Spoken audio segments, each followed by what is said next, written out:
Tengan cuidado, porque los casos de COVID-19 van en incremento y de enfermedades respiratorias en este inicio de diciembre, tanto que, como advertimos desde muy temprano, en el Ministerio de Salud y Protección Social están reunidos, incluso piensan reunirse esta mañana para revisar la necesidad de generalizar nuevamente el uso de la mascarilla o el tapabocas. Recuerden que esa instrucción no se ha perdido para el transporte público, para los sitios cerrados, para las IPS o centros de prestación de servicios de salud, y es una recomendación de acatamiento voluntario para las aglomeraciones. De hecho, muchos de ustedes nos están diciendo, nunca lo he dejado porque la pandemia no ha terminado.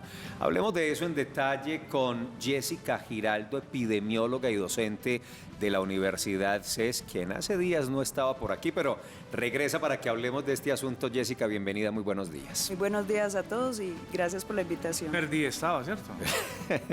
Efectivamente estamos ante un incremento de casos nuevamente de COVID-19 que generan preocupación y podrían llevar a la decisión de implementar nuevamente el uso del tapabocas. Sí, bueno, recientemente hubo un comunicado de prensa del Ministerio de Salud recordando dos cosas importantes. Uno, que a pesar del levantamiento de la medida por la emergencia sanitaria, el uso del tapabocas seguía siendo obligatorio y todo este tiempo lo debimos haber estado usando en 3 escenarios como mencionaste. Uno, todos los servicios médicos, incluidas las farmacias. Segundo, los hogares geriátricos por el riesgo para los adultos mayores. Y el transporte público masivo, eso involucra el metro, los buses. Entonces ahí se supone que no lo debemos haber dejado de usar. Y segundo, la posibilidad de generalizarlo a espacios abiertos y cerrados donde se puedan generar aglomeraciones por el incremento de casos principalmente en las últimas 2 semanas. Profesora, ¿usted cree que este incremento de casos en buena medida se ha debido a que hemos relajado esas medidas de cuidado? Bueno, yo creo que en este momento es multifactorial. Yo mencionaría 3 factores. Por supuesto, ese relajamiento que viene hace tiempo. Segundo, es importante que todos tengamos en cuenta el periodo de lluvias extendido que tenemos. Y ahí hago la cuñita de, muchos se preguntan qué tiene que ver el cambio climático con la salud. Y esto tiene que ver, si el cambio climático nos trae estos fenómenos como el fenómeno de la Niña, se alargan los periodos de lluvia, incrementa la circulación de virus respiratorios, entre ellos COVID, y eso afecta a la salud humana. Entonces es importante también tener esa conexión. Entonces no solamente tenemos virus respiratorios tradicionales, sino que está el SARS-CoV-2, el agente de la COVID-19, y tercero, que lamentablemente estamos teniendo dificultades con la vacunación. Entonces seguimos teniendo personas susceptibles y también están apareciendo nuevas variantes. Ya el Ministerio también confirmó que tenemos presencia de un sublinaje importante. ¿El perro del infierno qué se llama? Llamado popularmente perro del infierno, valga decir que no es el nombre oficial técnico dado por la Organización Mundial de la Salud. Incluso se ha pedido que no se le dé ese nombre. Que no se use, si realmente es un sublinaje de Omicron, claro, la BA.5.1. Y esta variante ya tiene presencia en Colombia, viene creciendo y entonces puede también generar una inadecuada respuesta a las vacunas. Todos esos factores pueden estar explicando este aumento de casos. Y si miramos las Américas esta semana, según la OMS, tuvo un incremento de casos. Toda la región de las Américas en promedio del 19%. 19%, ese no es un dato menor. No, para nada. Increíble. En la región de las Américas. Y a eso va mi pregunta, Jessica, porque en Colombia también vemos ese incremento de casos, pero también hay una preocupación y es el subregistro tan grande que hay, porque no a todo el mundo se le está haciendo las pruebas. Yo quiero que recordemos en qué casos se está haciendo pruebas de COVID-19, en qué casos se puede solicitar o en qué casos el médico la ordena. Sí, pues tienes razón en que venimos con un déficit de realización de pruebas. Esto pues debido a que veníamos con unas cifras bastante estables y por debajo pues de cifras de preocupación, pero ahorita esa es la importancia de responder preventivamente. ¿En qué casos? Todo caso sintomático respiratorio debiera hacerse prueba. ¿Por qué? Si bien tenemos otros virus circulantes por ese pico, como adenovirus, como virus de la influenza, es imposible discriminar clínicamente si se trata de COVID-19 o de algún otro virus. No, que es que como no tengo afectación del olfato, que es que como los síntomas son leves y ya me vacuné, puede ser COVID-19. Estas variantes que menciono pueden ocasionar reinfecciones. Entonces ahorita es muy importante todo sintomático respiratorio que consulte y que tenga un nexo epidemiológico, es decir, que haya sido contacto o que tenga riesgo, pues debe hacerse la prueba. Las EPS deberían incrementar esta realización, las personas deberían solicitar la prueba y creo que es una de las medidas más importantes para tomar en este momento de manera preventiva, tratando pues de evitar un pico. El problema es que uno va al EPS y dice, vea, una prueba, no señor. No, señor, no, entonces le toca a uno salir a comprarla, a Y ya pagarla, no la están. que vale de 75 hasta 170.000 pesos, una prueba para estar tranquilo. Ese es un primer tema. Claro, el ministerio va a sacarla, pero no le dice a la EPS, por favor, si una persona llega con gripa, hágale la prueba, porque son más costos. El tema, mire, sobre ese tema, doctora, que alguna vez hablamos, que todos los días los televidentes lo vienen diciendo, mire, yo para que me volver a hacer vacunar, esas pruebas son viejas, la gente tiene la idea que las vacunas como están, que están guardadas por allá, que son viejas. Tiene la idea de que sí, ya es menor. Y lo otro es que esas medidas que teníamos, que la persona que se infectaba se alejaba y se sacaba de circulación por ahí 10 días, nada, la gente sigue normalito. ¿Qué hacer ahí? Bueno, yo creo que es importante renovar como el concepto actual y es que la pandemia no ha pasado. Mucha gente dice, ya dejen de seguirnos, con eso. seguirnos molestando, asustando, no. Hay algo que se menciona mucho, es la paradoja de la prevención y yo quiero hacer alusión a eso. Afortunadamente hemos tenido unas vacunas de manera muy rápida. Sabemos, ninguna estrategia en salud pública, máxime en un escenario de caos como fue el inicio de la pandemia, pues es perfecta. Las vacunas, claro que han tenido riesgos, pero los beneficios han superado por mucho esos riesgos y es gracias a las vacunas que hemos podido volver a una relativa normalidad de manera mucho más rápido que en otros episodios históricos. Entonces, renovemos ese compromiso, recordemos que la pandemia sigue vigente y que precisamente las medidas preventivas, tener dispositivos tan sencillos pero tan eficientes como el uso de la mascarilla, los geles antibacteriales, el jabón, el lavado de manos.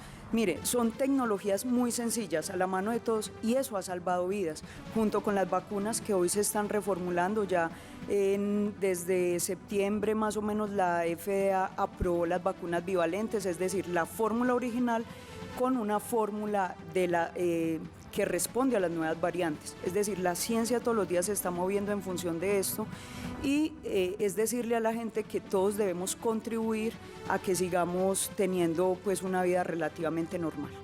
6:58. ¿Están ustedes disponibles y dispuestos para retomar la utilización un poco más generalizada de la mascarilla o del tapabocas? Revisemos la opinión, cómo están contestando a la pregunta del día y especialmente qué comentarios nos hacen en este momento en las redes sociales. Aquí está.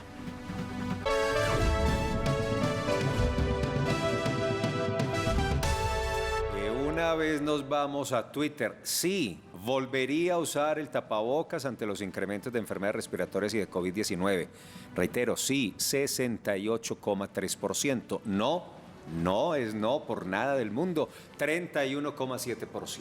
Vamos a ver sus respuestas en Facebook. Dice, sí volvería a usar el tapabocas el 79%, no 21%. Vamos ahora a la red social Instagram, porcentajes que están de la siguiente manera, 75% dice sí y un 25% dice no. Bueno, hay un ambiente favorable y mayoritario sobre el 70%, por supuesto, solo entre nuestras audiencias. Esto no mide nada más allá que la capacidad que tenemos en las redes sociales de las personas que nos siguen. Gracias por contestar, pero nos dan a entender que mayoritariamente estarían disponibles y dispuestos a retomar el uso del tapabocas. ¿Qué comentarios hay por ahí, Juan? Felipe, muchos, pero me llama la atención ese 30% que sigue siendo alto. Que dice doctora, que no. No, mire, por ejemplo, un señor que se llama Edward, @Edward y un número largo dice, esa enfermedad nunca existió. La OMS solo quiso matar gente para reducir la población mundial. Nunca me he puesto ni me la pondré. Y otro más tranquilito, menos radical, don Guillermo Espina dice, sí, pero de manera ocasional, dependiendo del momento y del lugar. Cuando crea que hay riesgo de contagio, me lo pondré. Mire usted que hay un alto número de personas que siguen siendo apáticas de entrada. O sea, 30% en promedio entre Claro. nuestras audiencias. que primero no han creído en las vacunas, segundo no van a creer ahora otra vez menos en los tapabocas. ¿Qué decirle a esa gente? Pero espéreme, Juan, un vea, momento. Juan, Sí, sí. para sigamos la ronda. contraponer esa opinión de ese televidente, mire esta también, tan Sí. diciente. Gigi Bravo, sí lo haría y lo haré hasta el final, pues mis padres murieron por culpa del COVID, al mismo tiempo por culpa de antivacunas en casa. Lo más triste es que apenas murieron, se corrieron a vacunar. ¿Ya para qué? Yo ya tengo hasta la 4ª dosis y me pondría la 5ª. Imagínese ese dilema familiar tan tenaz. Gente que no cree, antivacunas en casa, mueren los padres y luego de morir los padres, bueno, digo los padres, familiar, tío, no sabemos de esa composición familiar, salen a vacunarse, pero dice Gigi dice, Bravo. ¿ya para qué? Ya los perdimos. Tenaz, ¿hay más comentarios? Más comentarios. John Jairo Benjumea en Facebook dice, por responsabilidad ciudadana lo haría, es cuidar nuestra salud y la de los demás. Bueno, ahora sí, Juan, usted le tenía preguntas. No, la pregunta ¿Qué es piensa? es que causa asombro, es que es muy alto el número, es que un 30% es mucho de gente que es apática al tema. Hoy hablamos del tapabocas, pero gente dice, no, ¿cuál es vacuna? Eso es puro cuento. Eso es la OMS. Y mire lo que dice de televidente, que mucha gente dice en la calle eso. Eso es un cuento, eso fue que inventado para matar la población mundial. O sea, ¿cómo calificar que todavía hay gente en este siglo que vemos estos testimonios y sigue denigrando de la vacuna y de las medidas? Bueno, es un asunto también histórico. Siempre hemos tenido personas que a nivel individual tienen un sistema de creencias con más tendencia hacia la conspiración, hacia los mitos. Para muchas personas aceptar la verdad y la realidad no es fácil y entonces acomodan la realidad por negación o a historias que se les acomoden mejor. Ahí es donde docentes, instituciones educativas, medios de comunicación tenemos esa labor de informar, de educar, de recobrar siempre la confianza y lamentablemente nosotros en los servicios de salud tenemos las experiencias múltiples de esos casos de Gigi, pero tenemos miles, millones, donde podemos decir es verdad, esta enfermedad existe y ha matado miles de personas. No han sido más gracias a las vacunas. Entonces, siempre la invitación, yo me quedo con el mensaje que decía otro usuario, otro oyente, acerca de responsabilidad ciudadana. Yo puedo tener mis creencias a nivel individual, pero como colectivo, como ciudadana, tengo una responsabilidad social y esta enfermedad es ante todo social. Entonces puede que, y yo admiro a esas personas que dicen, puede que a nivel individual yo no crea mucho, pero lo hago porque pienso en mi entorno, en mi familia, en los que están a mi alrededor. Yo creo que la invitación es esa, a que nos ajustemos un poquito a esa solidaridad social que tanto hemos abogado y que es lo que también nos ha ayudado a salir avantes de esta pandemia. Profe, antes de la pausa y agradeciéndole mucho, dos asuntos finales. Uno, ¿cómo distinguir? Y retomo aquí mensajes que están enviando los televidentes, entre ellos el maestro José Javier Mejía. ¿Cómo distinguir? Porque hay un pico importante de influencia, de enfermedad respiratoria, hay un pico de COVID-19, ya las EPS prueban muy poquito. mi querido. Y muchos pacientes, muchos que están por la calle tosiendo, es que tengo como una gripita en estos días. Y Pero es que tosen incluso, encima de la gente. claro, pero incluso desde los centros asistenciales, no, es que hay un pico de enfermedad respiratoria, eso puede ser una gripita, cuídese por ahí, tranquilo, siga como si nada. ¿Cómo distinguir, cómo hacer la diferencia o cómo cuidarse ante este escenario donde no hay prueba, donde no hay diagnóstico, donde ya no hay, donde ya no se cierra el círculo pues, claro, de contagio, donde la gente está por ahí común y corriente? Bueno, lo primero es insistir en que por los síntomas clínicamente es indistinguible un virus de otro.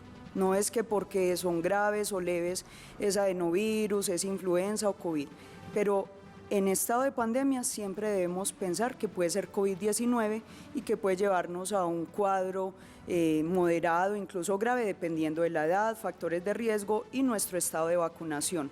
Entonces, las recomendaciones son, de manera inmediata y aguda, empezar a usar la mascarilla, incrementar la frecuencia del lavado de manos, alertar a las personas que están alrededor. Si por temas laborales debe presentar una incapacidad, lo ideal es consultar y solicitar e incluso exigir la prueba, porque no es lo mismo que a uno lo incapaciten por una simple gripa de otro virus, claro, que por COVID-19. Entonces, Yo creo que ahí también sería importante, pues esperamos que dentro de las recomendaciones próximas o las medidas que tome el Ministerio, ajuste el sistema de vigilancia, ajuste las recomendaciones y las exigencias para todo el sistema de salud, para nuevamente retomar la obligatoriedad de la realización de la prueba, que las personas consulten prontamente y que mientras podamos pues, recibir la consulta y la prueba, nos ajustemos a estas medidas de autocuidado y quienes puedan aislarse, autoaislarse, hacerlo prontamente. Y lo último, profe, Sí. el esquema de vacunación, ¿cómo está? Quienes ya tienen mayores de 50 años, las 4 dosis, hay una quinta, es necesario otro refuerzo, con esas 4 están listos, esperen novedades. ¿Cómo está el esquema para los grupos más destacados y más vulnerables en este momento? Bueno, a fecha del día de ayer, las cifras oficiales del Instituto Nacional de Salud nos dicen que alrededor de 36 millones, poco más de personas, ya cumplen el esquema completo. Eso nos da alrededor de un 70.78% ¿Pero de qué es esquema completo? Porque para mayores o sea, las 2 dosis, Sí. la mayoría de vacunas que tenían 2, doble y solo sí, una de refuerzo. con la dosis. El refuerzo es donde estamos quedaditos con Claro. un 25%, sobre todo en adultos mayores, que es en ellos donde se ha visto el mayor beneficio, incluso de la cuarta dosis. Realmente no tenemos evidencia fuerte de la quinta dosis.